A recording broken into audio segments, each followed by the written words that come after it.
Kita beralih ke informasi lainnya, Saudara. Band Sukatani malam ini akan menggelar konser di Kota Tegal, Jawa Tengah.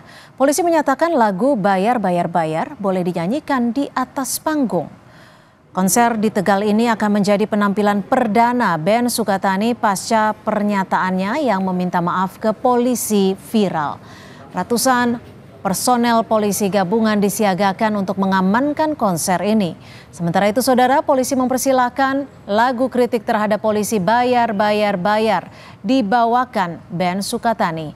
Di konser ini, band Sukatani akan tampil bersama 9 grup band punk lainnya.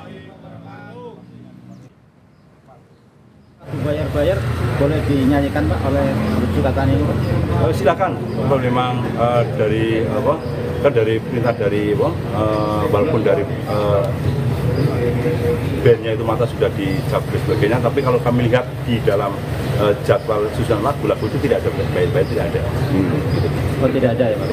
Tapi ketika dinyanyikan boleh saja Pak di sini. Silakan monggo.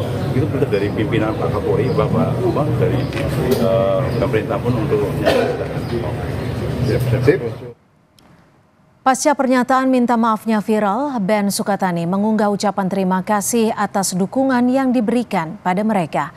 Melalui media sosial, band asal Purbalingga ini juga mengabarkan kondisi mereka baik. Mereka juga menginfokan telah mencabut surat kuasa hukum yang selama ini mendampinginya. Melalui media sosialnya, Sukatani menyatakan, "Kami sudah mencabut kuasa dari Tommy Gumilang dari Sitomgem Law Firm." Divpropam Polri masih mendalami dugaan intimidasi yang dilakukan anggota Polri terhadap personel band Sukatani. Melalui akun media sosial @divpropam, polisi menyatakan Sabtu malam telah memeriksa 2 lagi personel Ditres Siber Polda Jawa Tengah. Dengan demikian sudah ada 6 anggota Polri yang diperiksa divisi Propam dalam kasus band Sukatani.